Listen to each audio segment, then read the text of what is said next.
Dembash. I'm Sarah Glynn for Media News, and this is my weekly news review for Saturday, the 6th of April. Resistance works.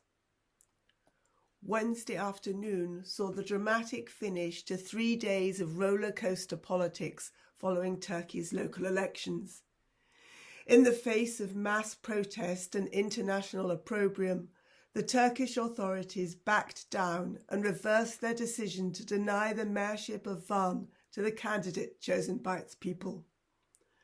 By Thursday morning, the only mass activity on the city's streets was local people sweeping away the debris of the previous days of protest under the coordination of the Union of Chambers of Turkish Engineers and Architects.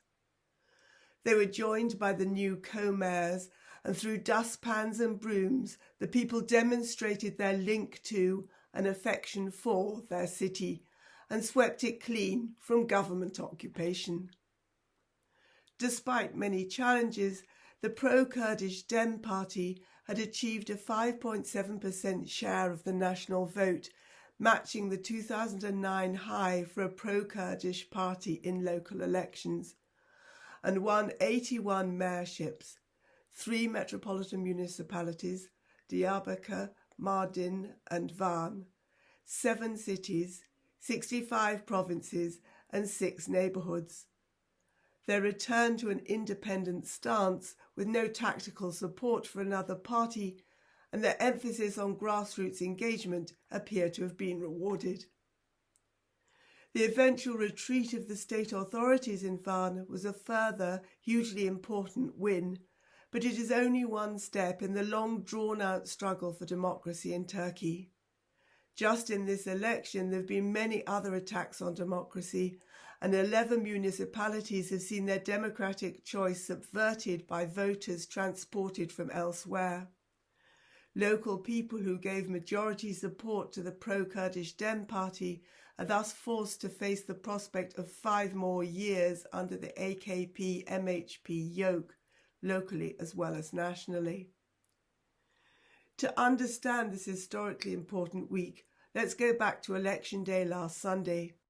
In most places, though certainly not all, voting was carried out with few problems, and the surprise result, which saw the opposition Republican People's Party, the CHP, take the biggest share of the vote, winning control of new municipalities and comfortably retaining control of Istanbul and Ankara, allowed people across the world to greet the day as an exercise in democracy.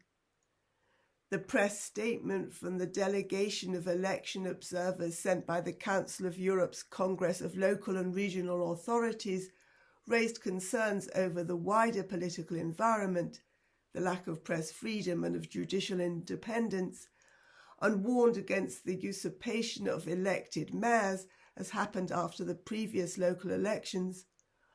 However, with respect to the day itself, they found little to criticise, and the news story about the press statement published on the Council's website was titled "Local Elections in Turkey, Overall Well Organised and Respecting the Will of the Voters." President Erdogan responded to his unprecedented and surprising loss of support by stressing the democracy theme. With his post-election address to the nation, he declared, "The victor of this election is democracy." In a conciliatory speech, he promised his Justice and Development Party, the AKP, would engage in self-criticism, though he couldn't resist a swipe at the servants of a separatist organisation in the Kurdish areas, and repeated his promise to deal the fatal blow to the terrorist organisation, meaning the PKK. In their excitement at the re-emergence of the CHP, international commentators focused on Istanbul and, as usual, gave little attention to what was happening in the Kurdish southeast. Had they looked further, they might have discovered that, even for election day, the democratic narrative begins to fall apart. The Dem Party has long been warning that voters' lists in Kurdish areas were being manipulated. Bringing in voters from elsewhere is an old trick, but it was being done on a large scale and without any attempt to hide what was happening. Combing through the official records, party researchers found many addresses where hundreds or even thousands of names were listed. The party challenged this with the electoral authorities, but their challenge was rejected. There is a provision that soldiers and police can vote where they've been deployed, which can anyway make a difference in places that are essentially under military occupation. But what happened in Sunday's election goes way beyond that. Many more soldiers and police were deliberately transported to vote in targeted municipalities where this could tip the balance against the Dem Party. Thousands of names were systematically registered in these municipalities, and on the day, busloads of young men of military age were filmed arriving at the polling stations. There were also stories of soldiers only discovering at the last minute that, without their knowledge, they'd been registered to vote far from where they actually lived, and of people being brought to vote despite being registered in other places. In the event, the size of the turnout for the Dem Party ensured that this manipulation was not always successful, but the parties produced a list of 11 municipalities where the number of transported voters exceeded the margin by which the Dem Party lost, so robbing the people of their electoral choice. These include the central areas of Shernak and Kars. In Kars, where it is calculated that 3,800 people were brought in to vote, transported voters allowed control to be taken by the far-right Nationalist Movement Party, the MHP, while in the other 10 places control was taken by the AKP. That all this could take place so openly, with hardly a comment from other parties within Turkey or from international politicians and media, is a sad indictment of the more general neglect of the Kurdish situation.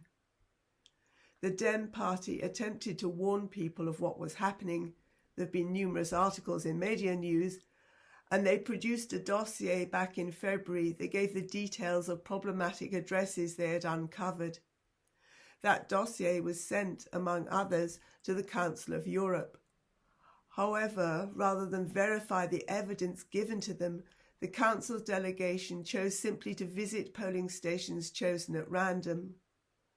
There is a role for random inspections, of course, but these can only look at a tiny sample of the whole and should not be at the expense of investigating evidence of serious manipulation. My interview with a member of the delegation will be published tomorrow. The Dem Party has, again, raised many formal complaints over the manipulations, but without wider acknowledgement and interest, the authorities can easily reject them. It is important, therefore, that in Kars a joint statement was made in front of the courthouse by the Dem Party and the CHP and two smaller parties, denouncing the practice of transported votes and calling for the stillborn election in Kars to be annulled. The CHP's Kars provincial chairman, Onur Ulutashdemir, has observed, "The picture I saw at Ataturk Secondary School in Cumhuriyet district on the election day was very frightening. There were thousands of soldiers in the school garden. I tried to talk to the arriving soldiers. None of them gave me an answer. Voters who do not live in Kars were brought for a day for the election, and they voted in a way that would affect Kars for the next 5 years. Perhaps it will also affect Kars for the next 30 years. By contrast, the attempted usurpation of the city of Van, with more than 500,000 inhabitants, could not pass under the radar. The Dem Party won all 14 municipalities in the province, including the metropolitan municipality of Van, where their candidate received 55% of the vote, double the 27% received by the runner-up candidate from the AKP. The Dem Party operates a co-leadership system with a woman and a man sharing all leadership roles. This includes co-mayors, but the system is not officially accepted, so one of these co-mayors has to be nominated as the mayor officially recognised by the state. In Van, the candidate chosen by the Dem Party for the official mayoral post was Abdullah Zedan. Zedan had been elected as an MP for the HDP, the Dem Party's predecessor, in 2015, and in 2016, along with other Kurdish parliamentarians, he was arrested and imprisoned under Turkey's notoriously elastic terrorism laws. He was sentenced in 2018 by Diyarbakir Fifth High Criminal Court, but the appeals court demanded a retrial, and in January 2022, the same Diyarbakir court ruled for his release. Zedan then appealed for the return of his civil rights, and in April 2023, the Diyarbakir court agreed to this. There was no appeal from the state, and the restoration of rights was finalised. When Zedan was chosen to stand for mayor, he submitted all his documents, including those pertaining to his return of rights, to the Supreme Election Council, the YSK, which approved his candidacy. Then, at the 11th hour, 5 minutes before the end of the working day on the Friday before the election, Zedan was informed that his civil rights had been revoked by the same Diyarbakir court that had restored them at the instigation of the Ministry of Justice. After the election, on the 2nd of April, on the basis of this revocation, the Van Provincial Electoral Board decided by a majority vote not to certify Zedan's election, but to give the mayoralty instead to the AKP candidate. This was essentially a repeat of what had happened after the local elections in 2019, when 6 Kurdish mayors were replaced in this way.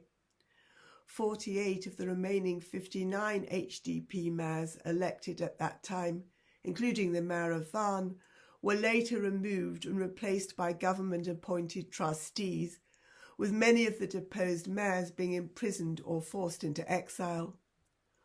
Of the cohort of HDP mayors elected in 2014, 97 out of 102 were removed and replaced by trustees. The basis for all these removals and trusteeships was an unconstitutional presidential decree brought in during the emergency that was declared following the 2016 attempted coup. The decree is still in place, and the threat of removal and prison hangs over every elected Dem Party mayor. Everyone is watching to see what happens this time. This week's coup in Van, as the Dem Party described it, brought hundreds of thousands of angry people onto the streets, not just in Van and not just Dem Party supporters. CHP leader Özgür Özel tweeted, "After the certificate of election was not given to the candidate who won the election in Van, our MPs decided to defend the will of the people, show solidarity and follow the events on the spot." The main protest rally included speakers from the CHP and the Workers' Party of Turkey. Messages of support for Zedan and criticism of the Turkish authorities were shared by international politicians, including the EU's Turkey rapporteur Nacho Sanchez Amor. And the international press registered their concern. Protesters were met by pressurized water, gas, rubber bullets at close range, and beatings, including the beating and torture of children. In Hakkari, protesters were attacked by armed men who were accompanied by the police. A 15-day ban on protests was announced for Van. According to Interior Ministry figures, 340 people were detained over 14 provinces, and the Dem Party noted the additional detention of 125 lawyers. The protests were still growing when the authorities clearly recognised that they had misjudged the extent of the anger that their dismissal of democracy would provoke.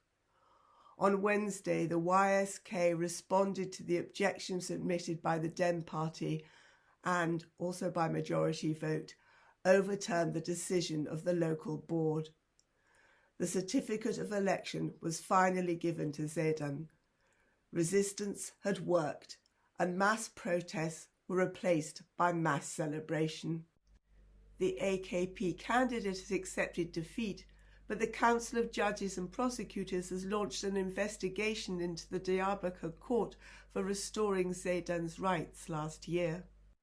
The government is trying to control perceptions around their retreat, with Erdogan portraying the protesters as terrorists who have to be controlled for the sake of democracy. This is not the end of Erdogan's party's attempts to subvert democracy.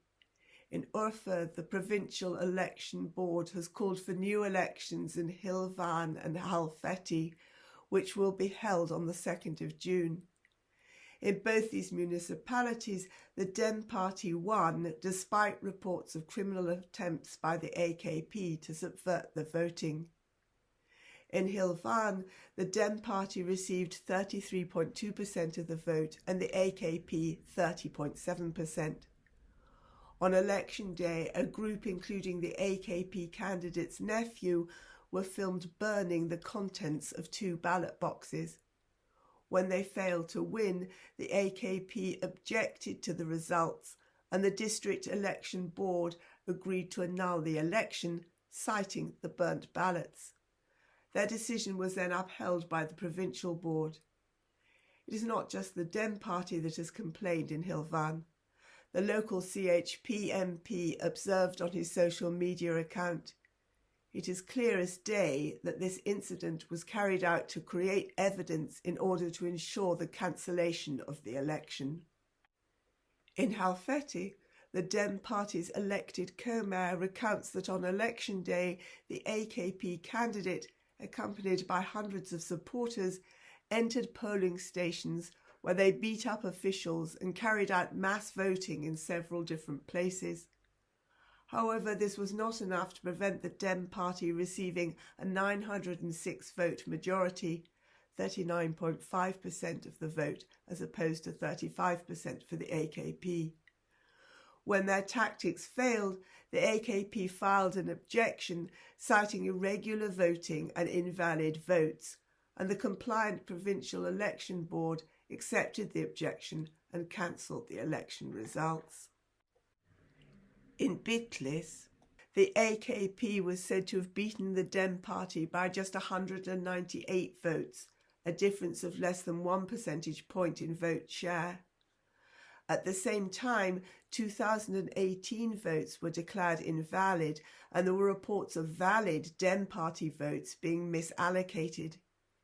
Even the Dem Party's request for a recount was rejected, and they've appealed to the Supreme Election Council. Where Dem Party co-mayors have taken office, they've immediately made clear that they will operate in a very different way from the government trustees who had previously controlled many of the municipalities. Their first acts have been literally to break down the barriers separating them from their fellow citizens. In Suruç, a crane removed concrete barriers from in front of the municipal building. In Viranşehir, wire fencing and an X-ray scanner were taken away. And in Akdeniz, the co-mayors themselves took up screwdrivers to take down the pompous doors of the municipal offices. From the government side, some of the trustees carried out a final spending spree with municipal resources before relinquishing control. In Cizre, the outgoing trustee spent nearly half of the money for the April budget in her final hour in office, as well as leaving the municipality 772 million Turkish lira, over 22 million euros, in debt. The trustee for Kayapınar transferred the municipality's libraries into state control just before the elections. In Batman, where the Dem Party won with nearly 2/3 of the vote, the state expressed their frustration by flying a military fighter jet low over the city centre to show who was in charge. There is no space here for a wider analysis of the results, but before leaving the subject of the election, it is important to look at the significance, from a Kurdish perspective, of the renewed support for the CHP. The majority of Kurds in the western cities appear to have cast anti-Erdogan votes for the CHP rather than support a Dem Party candidate who had no chance of winning. But there is no guarantee that a stronger CHP will make Kurdish lives easier. It is a party with a very wide spectrum of views, including a social democratic streak. However, it is rooted in Kemal Atatürk's Turkish ethnic nationalism, and that is what appeals to many of its supporters. When Erdogan made peace overtures towards the PKK a decade ago, the CHP berated him for it. It's an uncomfortable thought, but some people would have been happier to vote for the CHP when they didn't have the public support from the Pro-Kurdish party that they received in last year's presidential election. The CHP can see resistance to Erdogan's authoritarianism as boosting their democratic credentials. When one of their own defeated mayoral candidates attempted to instigate a similar challenge as in Van to the eligibility of the Dem Party candidate who beat him, he was promptly expelled from the party, but this was a man who had previously been chosen as the CHP candidate. It is also a source of concern that if Erdogan is weakened, he will become more dependent on the support of the ultra-nationalist MHP, as happened in 2015. I spent so many words on the election, I can do little more than list other important recent news. In a further victory against Erdogan, Turkey's constitutional court ruled against the much criticised law that allowed the state to intervene in NGOs and to replace their officials with trustees. There are elections coming up in other parts of Kurdistan too. The Democratic Autonomous Administration of North and East Syria announced a week ago that they will hold municipal elections on the 30th of May. These are an essential part of the new social contract agreed last December, but any planning in North and East Syria is difficult with Turkey still promising further attacks. In the Kurdistan region of Iraq, elections will take place on the 10th of June under the auspices of the federal government. The deadline for submitting candidate lists has now passed, and it is confirmed that the Kurdistan Democratic Party will be boycotting the elections as threatened. Last week, I recalled the trial of 4 Turkish men accused of a foiled plot to kill 2 prominent Kurdish leaders in Brussels in 2017. And I noted the lawyer's criticism that the failure of the court to reach a guilty verdict was a political decision, not a legal one. It is argued that the evidence shows that the plot was orchestrated by the Turkish Secret Service and linked to the 2013 assassinations of 3 Kurdish women in Paris. This week it was revealed that 2 of the men have been found guilty in absentia on appeal. The Belgian De Morgan newspaper describes them as 2 Turks who were in close contact with Turkish security forces.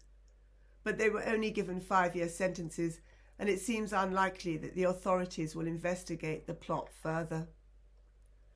3/4 of a century ago last Thursday, Abdullah Öcalan was born in a village in Urfa.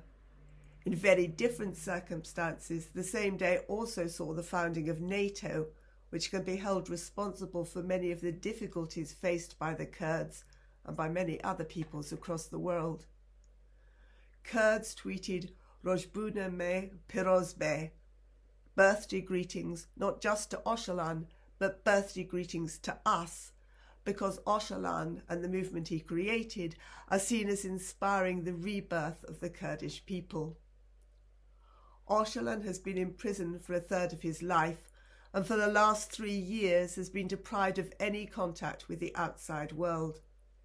Political prisoners who've been on rotating hunger strike to demand his freedom announced on his birthday that they were ending their hunger strike and moving on to a new tactic of boycotting courts, family visits and phone calls under the slogan, "Living in the same conditions as our leader."